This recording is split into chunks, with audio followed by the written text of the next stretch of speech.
Hey everyone, sorry I can't be there with you today. Circumstances dictate that I'm needed elsewhere. However, it's the 21st century, so I thought I'd record a video of my talk for you anyway. And without further ado, on with the show.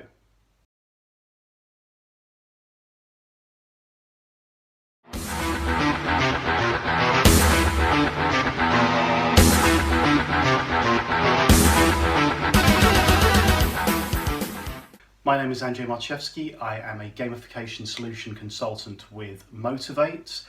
I have been in the gamification industry between 5 or 6 years. I've been a web designer, an e-learning designer, a biomedical scientist, and a few other things besides. But probably have been using gamification as a thought process since around 2000 when I first started web design. And along the way, I've had some epic wins and some epic fails, as have we all, I'm sure. But it's the epic fails that bring me here today. So I would like to tell you a story, the story of Dave. This is Dave. Dave works for Company X. Dave's only just started to learn about gamification. And we're saying this is maybe taking place, I don't know, 5, 6 years ago. We'll call Dave a gamification enthusiast at this point. One day, Dave gets a phone call. Dave, yeah? Got a problem. What kind of problem? Well, a gamification problem, and we thought you might be able to help. Oh, well, gamification, yeah, I'm your man, I love gamification. Well, what's the problem? What can I do for you? Well, you see, we've got this new program out there. You must have seen it by now. Not noticed it, no. Yeah, you know, the gamified thing that we got out, it's everywhere. It's about policies and things. No, can't say I have, but, you know, pretend I have. What's the problem?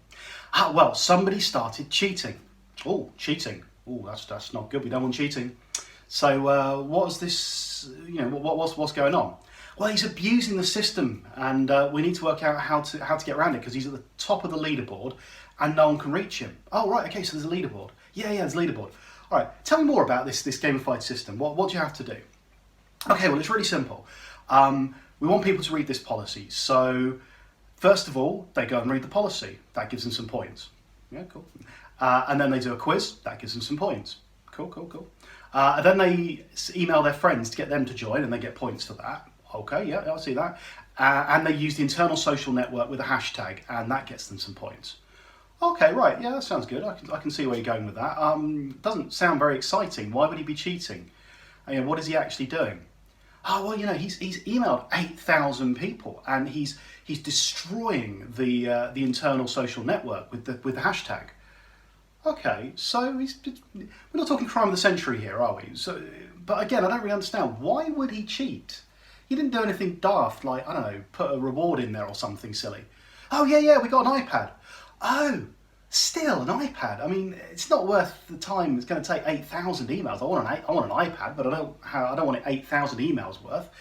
I don't suppose he's in a country where the iPad is worth a lot more to him than it might be to me. Well, yeah, he's one of our sort of further outside of the UK offices. So yeah, it might be worth more to him. Okay, all right. So, what do the rules say? What do you mean? What do the rules say? What do the rules say about him emailing too many people? You know, we don't actually have rules. Okay, there's no rules. No, other than how you earn points. Right, so what you're telling me is that this guy really wants an iPad because it's worth a lot of money to him, and he has done exactly what you've asked him to do, which is to send out lots of emails to people to get them to join in, use this internal social network to advertise the gamified platform, and he has answered the quizzes. Yeah, okay. So he's done everything you've asked of him, and you're telling me that that's cheating. Well, all right, it might not be cheating, but it's not within the spirit of the game. No, you see, this is the problem. There is no game. You haven't built a game. You've built a system which allows somebody to do whatever they want to earn an iPad. So he's not cheated. He hasn't even broken the rules of fair play because you didn't write any rules. So, afraid you're on your own. Now, if I was there, I'd ask for questions at this point, but obviously you all know what the problem here is. The problem here is that the guys didn't create any rules.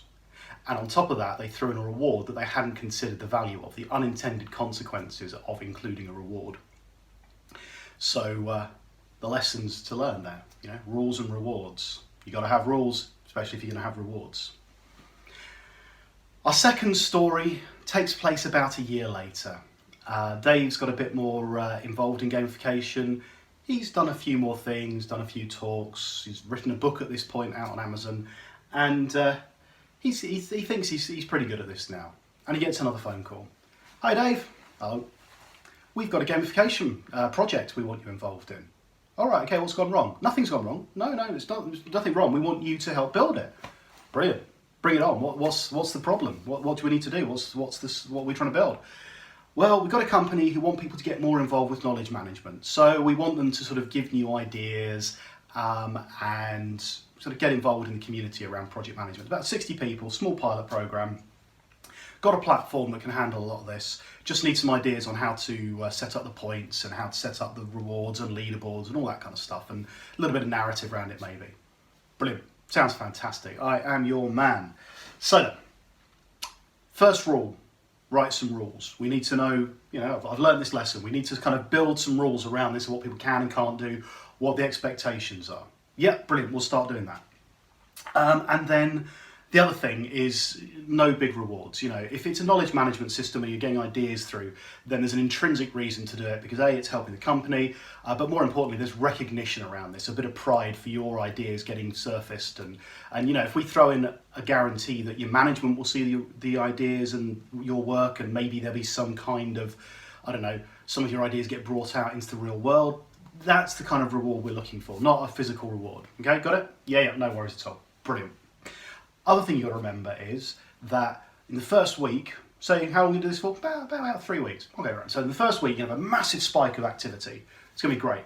Then in the second week, you have a massive dive in activity because the first week they've been really excited, they got into it. Second week, they're kind of, oh, okay, I'll kind of get this. And by about the third week, as long as the communications plan's right, they'll kind of steady out and there'll be a steady stream of activity. And if it's going to be a 3 or 4 week program, then by the end of that, you should have what you want, okay? But remember, steep incline, steep dive, plateau. Yeah, no worries at all. Brilliant. So Dave helps them a bit more and the platform's built, it's released. First week goes by, no problem at all. Second week goes by, doesn't get any calls. Third week, Dave gets a call. Dave? Yes, mate. Got a problem. What's the problem? Well, everyone stopped using the system and you said that it was going to plateau around the third week.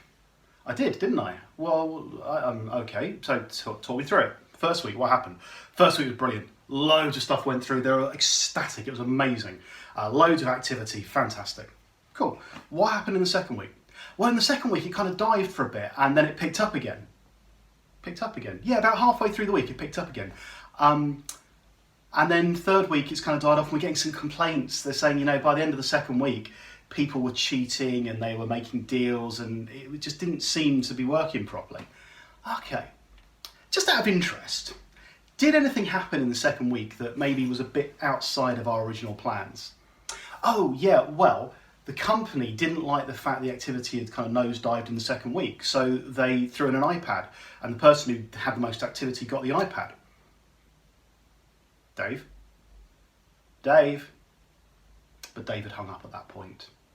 Because again, you just can't help some people. You tell people not to use rewards and they get impatient. They see that there is a lack of activity and they just go nuts and they have to put a reward in there. Extrinsic rewards. Now we know this as gamification experts as over-justification effect, where the reward becomes more important than the activity itself. And it never leads anywhere good. A platform like this had real intrinsic motivations. There was team building. We included teams in this. We included a bit of individual competition, team competitions, collaboration. It was all there, but impatience and lack of understanding led to people just wanting the iPad and destroyed the system. Our third story picks up a few years after this. And it's around something that some of you will be familiar with, a concept called solutioneering. For the uninitiated, solutioneering is the art of creating a solution before you understand the problem. He's been around for a while now, he's been doing talks, he's won awards, it's been good. He's actually becoming quite well recognised in the industry now. And one of his colleagues walks up to his desk. Dave, got a problem. I'm your man, problems, good at solving problems, that's me. I'm great at problems. What's your problem? Well, it's not so much a problem, it's an idea. Okay, an idea. What's your idea? I want to create a gamified CV screening solution. Cool, that sounds wicked. Why? Well, because we're getting CVs going to the wrong sort of people and the wrong jobs, and it doesn't seem to be working. There's something wrong there.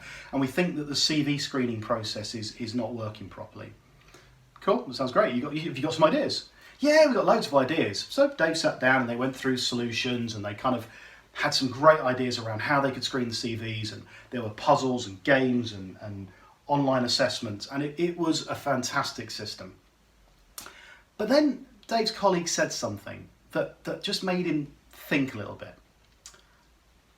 Can we just step back a bit? Yeah, why? What's wrong?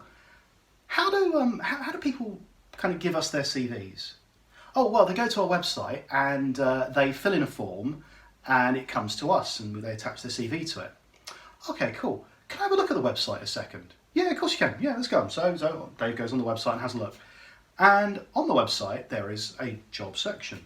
And on the job section, it says, what area of the company do you want to work in? And it names some of our internal business units. So Dave clicks on one of those and is presented with a screen of jargonese. And worse than that, a screen of internal jargonese. So Dave looks at his colleague. Are all of our job specs like this? Yeah. Okay, so do graduates, and even people who aren't part of our company, really understand our internal kind of business units and what that's all about?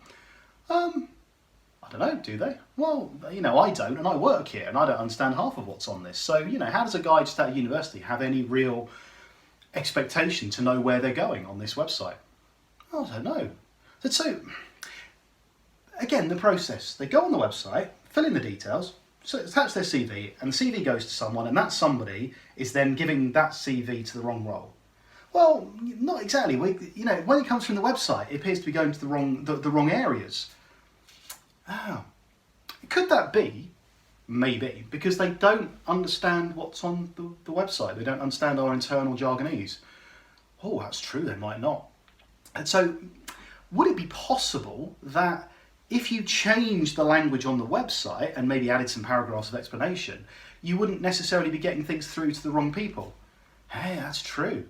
Hey Dave, do you know what? You've just saved me a fortune and loads of time, and I don't have to build this gamified system. And you're a genius, Dave. Thank you so much. This is going to save us fantastic. And as his colleague walked off, Dave crumpled up into a small ball and cried himself to sleep, just thinking about all the opportunities that were there had he not been honest with his colleague and just allowed them to solutioneer away, knowing full well that the problem was never going to get solved. So the moral of the story there is, don't build the solution before you understand the problem, and gamification isn't always the answer. I know, I can say that. I'm on a video screen miles away, so you can't throw things at me. Gamification is often the answer, but actually in this case it would have been just adding to the problem. So there are stories. The stories of Dave. Where's Dave now? Well, he's pretty successful these days, written a book, does international talks, working for an amazing company that he loves, and if you look hard enough, you might find him around the internet somewhere.